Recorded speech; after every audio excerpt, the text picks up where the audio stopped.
ऐसी सोच में मुझे एक दिन ऐसे ही बारिश के दिन कुछ ऐसा ये दिखा, नज़ारा दिखा कि जिसने मुझे सोचने में मजबूर किया। मैंने देखा था कि इसके स्लम के बच्चे जो है वो खेल रहे, एक प्लास्टिक की फूटी बकेट से फुटबॉल समझ के खेल रहे हैं, और खेलते समय में ये इतने मगन है, इतना आनंद इनको मिल रहा है कि उतना आनंद उनको दूसरी किसी जगह नहीं मिल सकता था। प्लस उस दरम्यान किसी ने ना तो सिगरेट पी थी, ना किसी ने शराब पी थी, ना किसी ने चोरी की थी। यानी कि उनके लाइफ में जब वो 24 घंटे का जो उनका स्पैन है, उसमें से जितनी देर वो वहाँ ग्राउंड पे थे, उतनी देर वो एक तो बहुत अच्छा आनंद ले रहे थे, दुनिया के तकलीफों से दूर थे, बुरी आदतों से दूर थे। मुझे यही एक मिशन मिला कि मैं इनको क्यों ना यही बात मैं मिशन के रूप में लूँ कि इनके जीवन में ये 2 घंटे का आनंद देने के लिए मैं इनको फुटबॉल दूँ, या इनको किसी तरह से ग्राउंड पे लाऊं, ताकि ये उतनी देर इन बातों से दूर रहेंगे। क्योंकि इन्हीं बच्चों को मैं रोज़ देखा करता था कि मेरा जहाँ वर्किंग ये था, प्लेस था हिस्लॉप कॉलेज, उसके बाजू में एक बस स्टैंड था। उस बस स्टैंड में ये लोग वहाँ से जाके किसी पैसेंजर का पिक पॉकेटिंग करते थे, किसी की बैग उठाते थे, यानी कुछ ना कुछ सामान उठाते थे, चुराते थे ना। वो लाके फिर मेरे कॉलेज के ग्राउंड के एक कॉर्नर में उधर आड़े में उसको फोड़ते थे, उसमें से जो उनके काम की चीज़ें वो लेते थे, बाकी फेंक देते थे, तो दूसरों का नुकसान होता था उससे। और उस समय फिर मैंने उनसे पूछा कि क्या आप फुटबॉल खेलोगे? तो वो तो बड़े खुश हो गए, बिल्कुल खेलेंगे। उनको एक फुटबॉल ले जाके दिया, मैच खेलने की बात की तो नेचुरल है दूसरी टीम भी चाहिए थी कि एक टीम से तो नहीं होना है, दूसरी टीम को ढूंढा, उनको भी फुटबॉल दिया, उनको मेरे कॉलेज के ग्राउंड पे बुलाया, और ये मेरे स्लम सॉकर की शुरुआत है।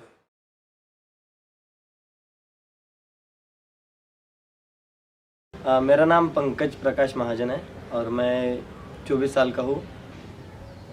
अपने चाइल्डहुड में ही मैंने अपना ऐसे व्यसन पे चले गया था, ऐसे एडिक्शन लग गए थे मुझे कि मैं, यानी इतने एडिक्शन कोई बड़ा ही करता है। 18 साल 19 साल के बाद ही कोई लोग या लड़के ये सारे व्यसन करते, लेकिन मैं जब 13-14 साल का था तब से ही मैंने वो आदत मुझे लग गई थी, जब मैं 6वीं और 7वीं क्लास में था। तो उसके वजह से यानी ऐसा इम्पैक्ट पड़ा मेरे लाइफ पे कि कम्युनिटी के लोग मुझे अच्छी तरीके से नहीं देखते थे। बोलता था कि ये लड़का सिगरेट पीता है, इतना छोटा है, उसके बाप के रास्ते से जा रहा है, उसे समझता नहीं है। लेकिन उन्होंने कभी समझाया नहीं मुझे कि लड़के ऐसे नहीं करना, इससे ऐसा होता है वैसा होता है। और ये सारी चीज़ें तो मुझे फ़ुटबॉल ने पढ़ाई। और मेरे पापा ने, यानी वो तो उनके लिए फैमिली मेम्बर कुछ नहीं था, उनके लिए जो भी था वो दारू ही उनके लिए सब कुछ था। कुछ भी जितना भी पैसा वो लाते थे वो उतना ही पैसा अपने ही व्यसन में लगा देते थे। तो घर पे कोई इनकम वाला ऐसा नहीं था जिससे घर चले हमारा।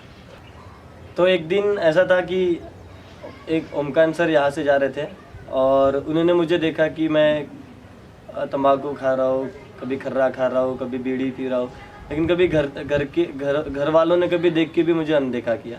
लेकिन उन्होंने जब भी वो वहाँ से जाते थे, हर दिन जाते थे और मुझे हमेशा देखते थे कि लड़का क्या कर रहा है। तो कभी, यानी बहुत बार तो मैं ऐसे ही सिचुएशन में दिखा उनको, कभी तंबाकू घोट रहा हूँ, कभी खर्रा खा रहा हूँ। और उन्होंने एक बार, यानी मेरी शुरुआत और मेरी जर्नी की शुरुआत वहीं से हुई, जब उन्होंने मुझे देखते रहे और हर दिन जैसे जैसे देखते गए मैं वैसे वैसे वो आदत से थोड़ा सा पीछे जाते गया और उनसे छुपके खाने लगा। और एक दिन ऐसा आया कि उनको दिखाई नहीं देता था कि मैं कुछ खा रहा हूँ या कुछ नहीं। तो एक बार ऐसा हुआ था कि मेरे घर पे मेरे मम्मी को लग गया था सर पे, और वो सिचुएशन पे मैंने उनको आवाज़ दी थी और उनको वहाँ से उन्होंने मुझे मदद की थी हॉस्पिटल लेके जाने के लिए, मेरी मम्मी को। और तब मेरी सबसे पहली बात उनसे हुई, ओमकान सर से, कि उन्होंने पूछा मुझे कि आप फुटबॉल खेलोगे क्या। मैंने बोला मुझे खेलना नहीं आता, लेकिन वो बोले कि मैं पढ़ा दूंगा आपको, आप आओ। मैंने बोला मुझे अच्छा नहीं लगता वो खेलना, स्पोर्ट्स वगैरह। बोले कि कुछ नहीं होता, आप खेलो, बहुत अच्छा लगेगा। बोले मैं आपको हमेशा देखता हूँ, आप इसमें कभी खर्रा खाते हो, कभी तम्बाकू खाते हो, वो इसी में देखा हो, लेकिन मुझे ये भी पता है आज भी आप खाते हो, लेकिन छुपके खाते हो मुझसे। तो मुझे अच्छा लगा कि आप पहले आप चेंज हो रहे हैं। पता है क्या बोले आपको? बोला, मुझे नहीं पता। बोले आप आओ, बोले कल फुटबॉल खेलने। तो मैंने उनको सुना, मैंने बोला ठीक है मैं आऊँगा। उनका आंसर उसी दिन बारसे सर के घर पे ना जाते हुए मुझे वो बुखारा लेके गए और उन्होंने मुझे इंट्रोड्यूस किया कि ये फुटबॉल होता है, ये ग्राउंड होता है, इसके थोड़ा सा रूल्स ब्रीफली बताए और उन्होंने मुझे बताया कि जाओ खेलो। कुछ बच्चे खेल रहे थे, कुछ फॉरेनर्स खेल रहे थे उनके साथ और उन्होंने मुझे भी डाल दिया। तो मुझे ऑकवर्ड लगा, मैंने बोला यार मैं कैसे खेलूँ उनके बीच में, कैसा मारना है, क्या मारना है, कुछ पता नहीं। लेकिन मैं दौड़ते गया बॉल के पीछे, बॉल कभी मेरे पीछे, तो वो कभी मुझे 1 घंटा 1.5 घंटे तक खेला और मुझे कभी भी ऐसा महसूस नहीं हुआ था कि मुझे कुछ, यानी मैं ऐसे भी सिचुएशन, यानी मेरे घर पे ऐसे सर्कमस्टांसेस है कि मैं भूल नहीं पा रहा हूँ, लेकिन एक फ़ुटबॉल है जिसके 1.5 घंटे में मैं ऐसा लगा कि मुझे कुछ भी याद नहीं है, वो सारी चीज़ों पे मेरा ध्यान ही नहीं है। सिर्फ मेरा फोकस था सिर्फ फुटबॉल और सिर्फ फुटबॉल, उसके अलावा मेरे दिमाग में कुछ भी नहीं था। वो सारे, यानी जब से मैंने खेलना, उसके बाद जब खेलने के बाद जब वापस आया तो मुझे उन्होंने कुछ सवाल पूछे, बोले आपको कैसा लगा? मैंने बोला बहुत मज़ा आया मुझे। और पता है बोले आपके साथ क्या? नहीं मुझे नहीं पता, लेकिन मुझे मज़ा आई ये पता है। बोले नहीं, आपके साथ एक चीज़ और भी हुई और वो है ऐसी कि आप ये 1.5 घंटे तक आपने कुछ भी नहीं खाया, ना ही आपको खर्रा खाया, ना ही आप बुरी चीज़ों में इन्वॉल्व थे, ना ही कुछ। तब मुझे रियलाइज़ हुआ कि यार कुछ लोग जो मेरा रिलेटिव है, जो आजू बाजू के इवन घर के लोग हैं, वो मुझे कभी ये सारी चीज़ों पे बताया नहीं, लेकिन ये तो एक स्ट्रेंजर है, उन्होंने मुझे बताया कि ये इम्पोर्टेंट है आपके लिए। ये मैं इनके बीच में रहने लगा और इनको जब मैं धीरे धीरे करके अपने नज़दीक लाने लगा तो ये ज़्यादा देर भी रहने लगे। फिर दूसरे भी अट्रैक्ट होने लगे, यानी इन बच्चों के साथ में जो बस्ती में और बच्चे बचे थे वो भी अट्रैक्ट होने लगे, वो भी आने लगे। तो इस प्रकार से ये स्लम सॉकर जो है ये बढ़ने लगा, बच्चे सुधरने लगे। पहले साल जब मैंने टूर्नामेंट को अनाउंस किया तो पहले तो लोग हंस रहे थे, मीडिया हंस रही थी, मेरे फ्रेंड्स हंसते थे। उन्होंने नाम रखा है उसको कि ये महज एक ड्रामा है, क्यों कर रहे हो उसको, पब्लिसिटी स्टंट है, ये पॉलिटिक्स है, या आप अपना नाम करना चाहते हो। लेकिन ये मेरा अपना मिशन था, किसी ने मुझे बोला नहीं था कि आप ये कीजिए करके। तो जब अपना खुद का रहता है तो दूसरे की चिंता नहीं करनी पड़ती, अपने को जो लगा कि सही है उसको अवश्य करना चाहिए।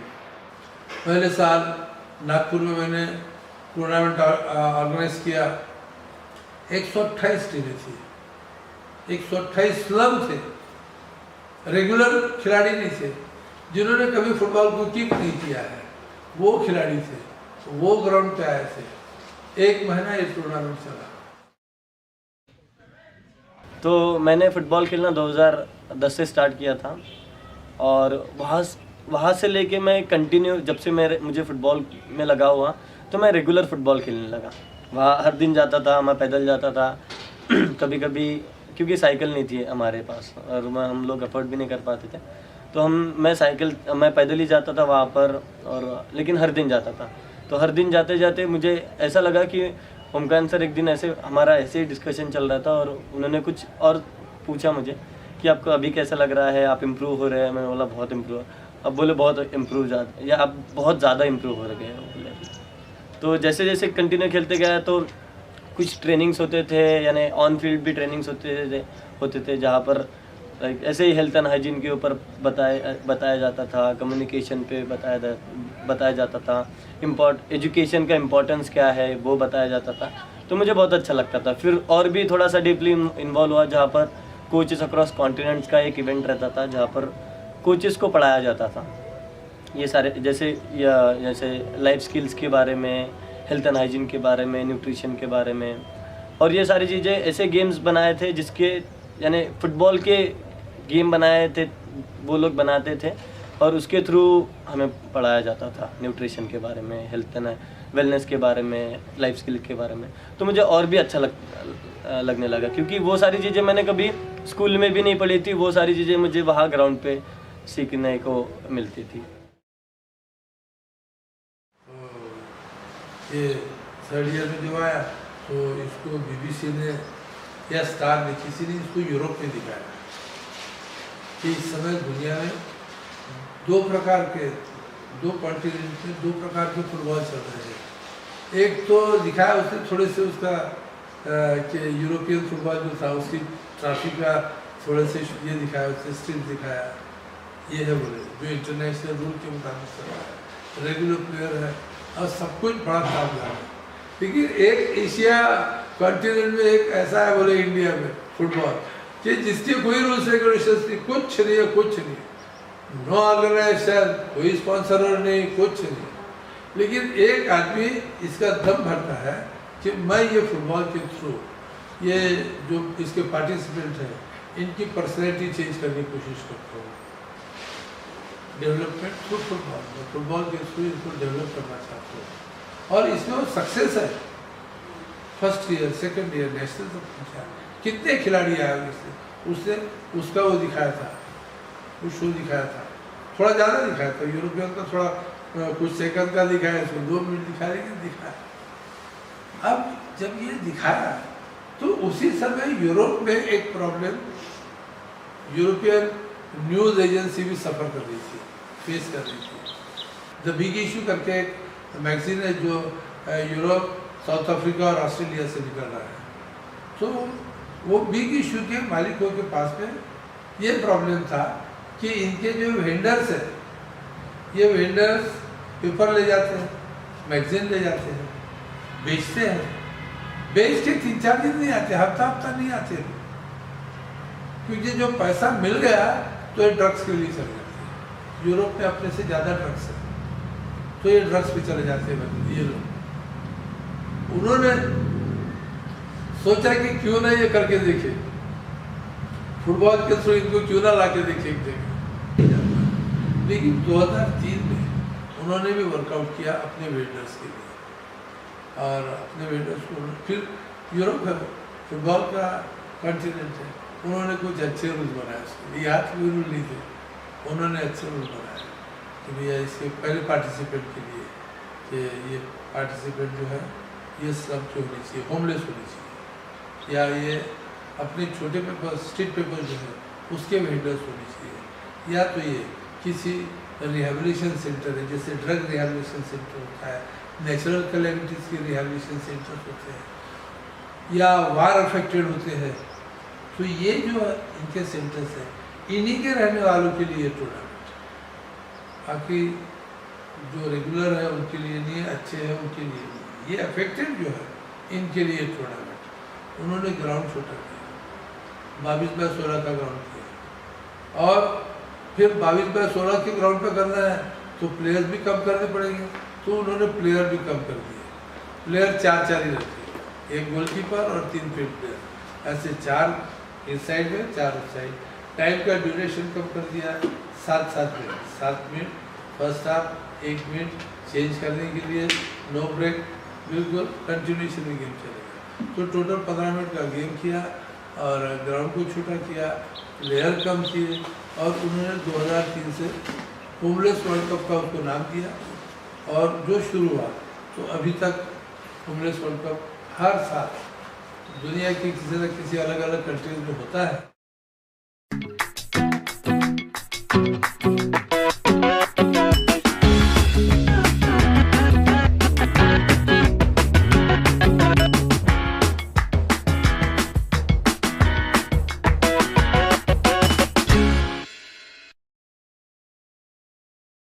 तो 2013 में मेरा नेशनल में सिलेक्शन हो गया था, जो कि इस्लाम सॉकर ने ऑर्गेनाइज़ किया था।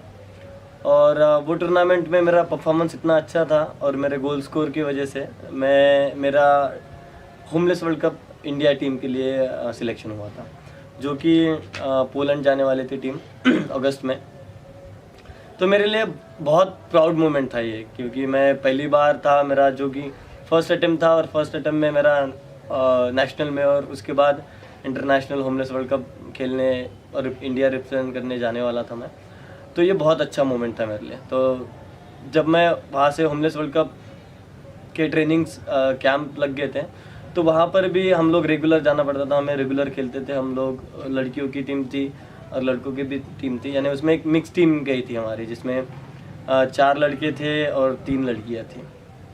तो ऐसी टीम थी हमारी। तो पहली बार मैंने देखा था ऐसा भी खेलते हैं क्या। तो वहाँ से लेके जब मैं पोलैंड गया था, और जब वहाँ पर मैंने सबसे पहले, क्योंकि मेरी जर्नी जो थी वो फ़्लाइट से थी और सबसे पहली बार मैं फ़्लाइट में बैठा था, तो बहुत अच्छा मोमेंट था मेरे लिए। वैसे भी लोग, यानी सबसे पहला तो जब मैं अंदर में बैठा, जब फ़्लाइट स्टार्ट हुई तब सबसे पहले डरा मैं, मतलब यार कैसा है, ये कैसा हो रहा है। तो जैसे जैसे आगे जाते गई, तो फ़्लाइट जब ऊपर गई थी तो मेरे दोस्त भी थे जो सभी के सभी पहली बार बैठे थे। तो ऐसे ऐसे हिल रही थी फ़्लाइट, ऐसे ऊपर नीचे साइड वेज से थोड़ा सा शेक हो रही थी। तो लोग, यानी जो यानी हमारे दोस्त भी थे, वो सब खड़े हो गए थे, ये क्या हो रहा है, क्या हो रहा है। तो ये ऐसे सिचुएशंस थे कि जहाँ पर मज़ा भी बहुत आया, लेकिन सीखने को भी सब कुछ मिला। मैंने बोला नॉर्मल इंसान ऐसा सोच ही नहीं सकता कि वो फ़्लाइट में बैठेगा, लेकिन मैंने सोचा तो कभी नहीं, लेकिन मैं तो बैठ गया। तो ये बहुत अच्छा था हमारे लिए। तो जब हम लोग पोलैंड में आए तो मैं बोला यार ये कैसी कंट्री है, सब तरफ यानी ऐसा क्लीन था, सारे तरफ डस्टबिन थी, साइकिल चलाते थे लोग ज़्यादा से ज़्यादा, गाड़ियाँ बहुत कम दिखती थी, नो यानी पोल्यूशन कुछ भी नहीं था, लोग फ्रेंडली थे, बात करते थे एक में से, कुछ भी प्रॉब्लम नहीं थी। तो और जब से टूर्नामेंट स्टार्ट हुआ, सबसे पहले दिन तो हमने ऐसा किया था, क्योंकि हम लोग 2 दिन पहले पहुंचे थे वहाँ पर, यानी वर्ल्ड कप स्टार्ट होने के 2 दिन पहले। तो हम लोग ऐसे 2 दिन हम लोग होटल में ही नहीं आए थे। तो ऐसे घूमते गए, हम घूमते गए। ओमकान सर भी थे हमारे साथ, जो कि अभिजीत सर देख रहे थे कि ये लड़के कहाँ गए, ये लड़के कहाँ गए। एक अमोल करके थे जो पुणे से थे, और एक मैं था। हम लोग 2 दिन हम लोग होटल पे ही नहीं आए थे, सिर्फ घूमते गए हम लोग, क्योंकि बहुत मज़ा आ रहा था हमें वहाँ। तो जैसे वर्ल्ड कप स्टार्ट हुआ, वहाँ पर बहुत अच्छा एक्सपीरियंस था, क्योंकि सबसे पहला जो हमारा मैच था तो वो वेल्स के साथ था। तो वेल्स के साथ हमारा यानी सबसे पहला गोल मैंने स्कोर किया था। तो हम लोग वो पहला मैच था जो हमने ड्रॉ के लिए थे 2-2 से, और जिसमें दोनों भी गोल मैंने स्कोर किए थे। तो वहाँ से और भी मेरा कॉन्फिडेंस बिल्ड होते गया। मैंने बोला मैंने एक ऐसी टीम है जो वेल्स यानी फुटबॉल जेंट्स है, और ऐसे अच्छे फुटबॉलर थे वो, कि मुझे लगा कि मैं भी बहुत कुछ हूँ अभी। तो मैचेस के अलावा अभी बहुत अच्छा एक्सपीरियंस था हमारे लिए, क्योंकि अलग अलग कंट्रीज़ थे, अराउंड 60 कंट्रीज़ थे वहाँ पर, और जो यानी हर एक की लैंग्वेज अलग थी, लेकिन फुटबॉल खेलना तो एक जैसा था, लेकिन लैंग्वेज ऐसे अलग अलग थी। लोग मैं देखता था लोग कैसे कम्युनिकेट कर रहे हैं, क्या क्या लैंग्वेज बात कर रहे हैं, कौन सी। तो इसमें अलग अलग तो कुछ था, यानी उनके लैंग्वेजेस तो अलग अलग थे, लेकिन सभी को यानी ऐसा लगता था कि ये तो सबको समझ रहा है, ऐसा लगता था कि। और जैसे, लेकिन मेरे लिए एक चैलेंज ऐसा था कि मुझे इंग्लिश भी नहीं आती थी, और हिंदी तो मैं बहुत बार ऐसा ट्राई किया कि मैं हिंदी में बोल लेता हूँ। अगर इतने लोग बोल रहे हैं तो मैं भी बोल के देखता हिंदी में, समझेगा तो ठीक है, देखते। तो मैंने जब उनसे बात की तो किसी को भी नहीं समझता था, क्योंकि एक प्लेयर था जो कि थोड़ा सा फिज़िकली एबल नहीं था, उससे बात करना था मुझे, लेकिन मैं बात ही नहीं कर पा रहा था उससे। वो यूएस से था, और मैं कभी बात ही नहीं कर। फिर मैंने ओमकान सर को बुलाया, और फिर उन्होंने उनको बोला कि सर मुझे इसको कुछ सवाल पूछने हैं, और मुझे प्लीज़ आप ट्रांसलेट करके दो और बता के दो उनको। तो जब मैंने वो कम्युनिकेशन स्टार्ट किया, तो मुझे तब पता चला कि क्या यानी लाइफ में इंग्लिश का, नॉलेज का क्या इम्पोर्टेंस है।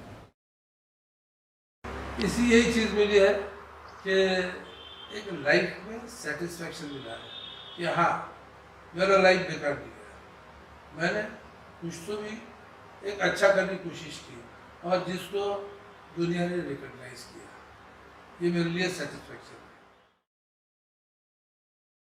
तो पहले जब मैं पहले ये सारी चीज़ों में इन्वॉल्व था, तो लोग मुझे बुरे नज़रों से देखते थे, बोलते थे कि ये लड़का बहुत गंदा है, सिगरेट पीता, इतना छोटा है। लेकिन उन्होंने कभी बताया नहीं मुझे कि ये क्या होता है इसके वजह से। लेकिन वो सिर्फ कोसते गए मुझे कि लड़का नहीं है, ये लड़का अच्छा नहीं है। उनके बच्चों को भी वो मुझसे दूर कर दिया था।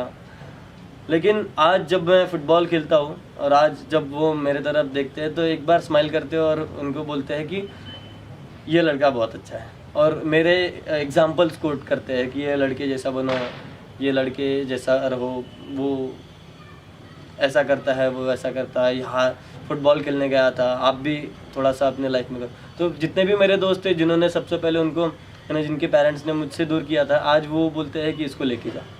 तो ये बहुत अच्छा मोमेंट है मेरे लिए, क्योंकि ये सारी चीज़ें फुटबॉल की वजह से है। मुझे आज जो भी रिस्पेक्ट मिलती है और वो सिर्फ और सिर्फ फुटबॉल की वजह से मिलती है।